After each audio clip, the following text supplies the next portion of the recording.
জয়গুরু। পরম প্রেমময় পরম দয়ালের চরণে শত সহস্র কোটি আভূমি প্রণাম জানাই। আপনাদের প্রতি প্রত্যেককে আন্তরিক জয়গুরু জানাই। পূর্ববর্তী দিনের ভিডিওটিতে আমি আলোচনা করেছিলাম লক্ষ লক্ষ মানুষের হৃদয়ের ব্যথা মোচন করতে নবরূপ ধারণ করে স্বয়ং ঈশ্বর নেমে আসেন আমাদেরই মধ্যে, আমাদেরই এই মাটির ঘরে। আজ এই বিরাট সম্ভাবনাময় সুযোগের অবহেলা যেন আমরা না করি, ভুলে যেন না যাই দুর্দশা যত প্রচণ্ড, তার আগমন সম্ভাবনা ততই জ্বলন্ত। জগতের মহা সুদিনও ততই আগত প্রায়। আর সেই পরম মুহূর্তে যে কয়টি মানুষ অচ্যুতভাবে তাকে আশ্রয় করে সেবা শুশ্রূষায় তাকেই নন্দিত করে চলে, ভাগ্যবান তারাই, পুণ্যাত্মা তারাই, তারাই জাতি ও দেশের মহান কল্যাণদূত, অমৃত পতাকাবাহী স্বস্তি সেবক তারাই। তারে কি আলোচনা করা হলো না, পৃথিবীতে যখন প্রচণ্ড দুর্দান্ত সময় চলে, সেই দুর্দশা যতই প্রচণ্ড আকার ধারণ করে, তার মানে স্বয়ং ঈশ্বরের আগমন সম্ভাবনাই ততই জ্বলন্ত হয়ে ওঠে। জগতের মহা সুদিনও ততই আগত প্রায় হয়। আর সেই পরম মুহূর্তে যে কয়টি মানুষ অচ্যুতভাবে তাকে আশ্রয় করে সেবা শুশ্রূষায় তাকে নন্দিত করে চলে, ভাগ্যবান তারাই, পুণ্যাত্মা তারাই, তারাই জাতি ও দেশের মহান কল্যাণদূত, অমৃত পতাকাবাহী দিব্য স্বস্তি সেবক তারাই। বর্তমান জগতেও এমনতর একজন সৎ আদর্শ পুরুষের একান্ত প্রয়োজন, যিনি সমাজের প্রতিটি অবস্থাকেই যথাযথ পরিপ্রেক্ষিতে বিচার করে মানবকুলকে অভ্রান্ত কল্যাণ পথে পরিচালিত করতে পারেন। প্রসঙ্গত একটি কথা না বলেই পারি না, আমরা মানে সৎসঙ্গীরা আজও কিন্তু দয়াল ধামে দেওঘরে যখন যাই, তখন আমরা জীবনের নানান সঙ্কিল পথে নানান সমস্যার মধ্যে সুনির্দিষ্ট পথ সংকেত পাই। জীবন চলার পথ আমাদের সুগম হয়ে ওঠে।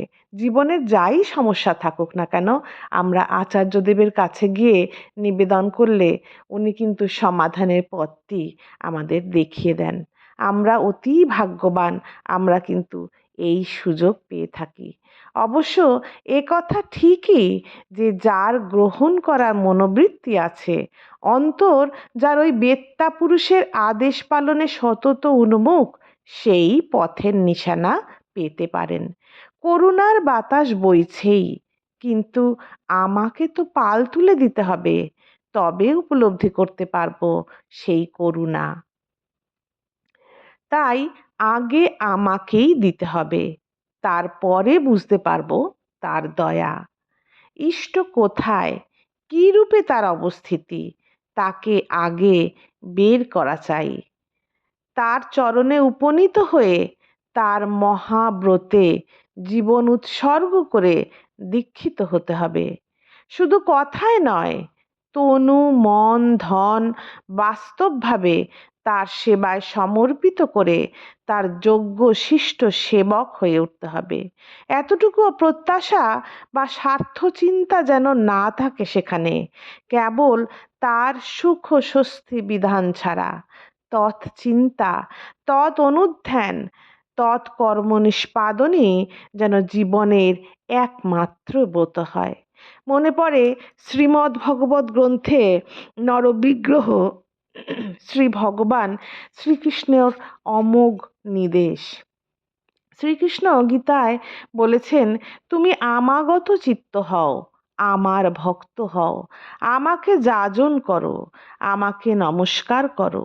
আমি প্রতিজ্ঞা করছি তুমি আমাকে পাবে। এ কথা সত্য, তুমি আমার প্রিয় পাত্র। এই তো চলার পথ, তারই মনন, তারই ভজন, তারই যাজন, এই একমাত্র সম্বল। যাতে তাকে পাওয়া যাবে। তাহলে শ্রীমদ্ ভগবত গ্রন্থে ভগবান শ্রীকৃষ্ণ কি বলেছেন আরেকবার বলছি, তুমি আমাগত চিত্ত হও, আমার ভক্ত হও, আমাকে যাজন করো, আমাকে নমস্কার করো, আমি প্রতিজ্ঞা করছি তুমি আমাকে পাবে। এ কথা সত্য, তুমি আমার প্রিয় পাত্র।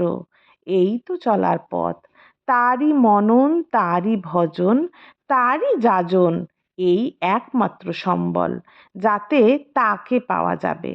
আর তাকে পাওয়া মানে তার গুণে গুণান্বিত হওয়া। ঈশ্বর প্রাপ্তি মানেও তেমনই ঐশ্বরিক গুণে বিভূষিত হয়ে ওঠা। তারই জন্য চাই নিত্য ওই নররূপী ভগবানের পূজা অর্থাৎ সম্বর্ধনা, যাতে তিনি সর্বতোভাবে সম্বর্ধিত হন তা করা। তার ভজন অর্থাৎ তার সেবা, তার নির্দেশের অনুশীলন, তাতে অচ্যুত অনুরাগ এবং তারই যাজন অর্থাৎ পরিবেশের প্রতিটি রেণুতে রেণুতে তারই প্রতিষ্ঠা, তাকেই উচ্ছল করে তোলা। তার মননই তার যজন। মনন মানে তাকে স্মরণ মনন করাই হচ্ছে যজন। পরিবেশে তাকে প্রতিষ্ঠাই তার যাজন। তাহলে যজন হচ্ছে তাকে স্মরণ মনন করা এবং পরিবেশে তাকে প্রতিষ্ঠা করা হচ্ছে তার যাজন। আর তার জীবনচর্চা ও কর্মচর্চার দায়িত্ব গ্রহণই হচ্ছে ইষ্টভৃতি। তার জীবনচর্চা কর্মচর্চার দায়িত্ব গ্রহণই হচ্ছে ইষ্টভৃতি। ইষ্টভৃতিতে যেমন আছে নিত্য আহার্য নিবেদন, সাথে সাথেই আছে জীবনের প্রতিটি মুহূর্ত দিয়ে তারই স্বার্থ রক্ষা ও প্রতিষ্ঠা করে চলা। কর্মের সাথে চিন্তা বাক্য দিয়েও তার ভরণ করে চলা চাই। কর্মের সাথে সাথে চিন্তা এবং বাক্য দিয়েও তার ভরণ করে চলা চাই। স্খলিত হলে চলবে না, অনিয়মিত হলেও চলবে না, প্রত্যাশা থাকলেও চলবে না। শুধু ইষ্টের জন্য, ইষ্টেরই প্রীত্যর্থে দিনের কর্মারম্ভের পূর্বে ভক্তি গদগদ চিত্তে এই অর্ঘ্য ইষ্টে সমর্পণ করাই বিদেহ। তাহলে কি কি করতে হবে আমাদের?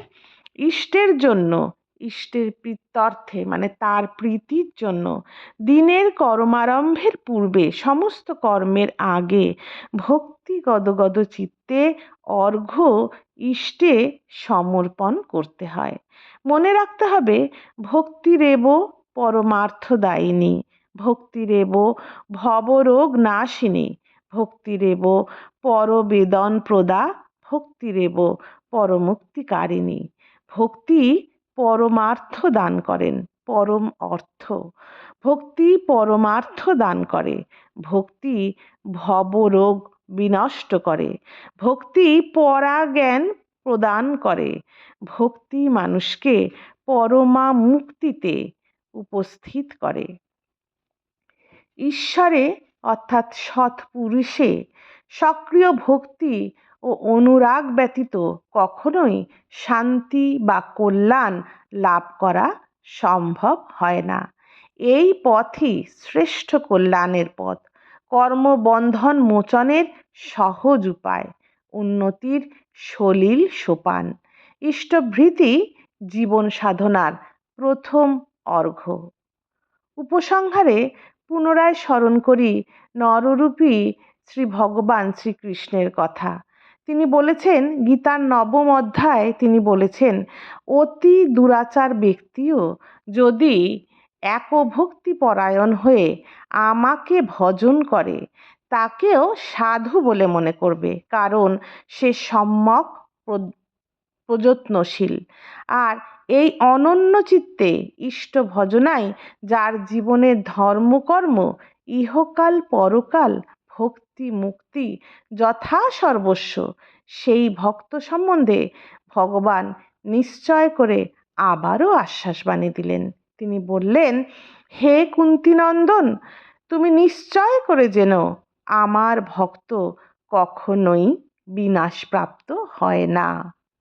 আজ এতখানিই থাক। জয় গুরু। বন্দে পুরুষোত্তমম।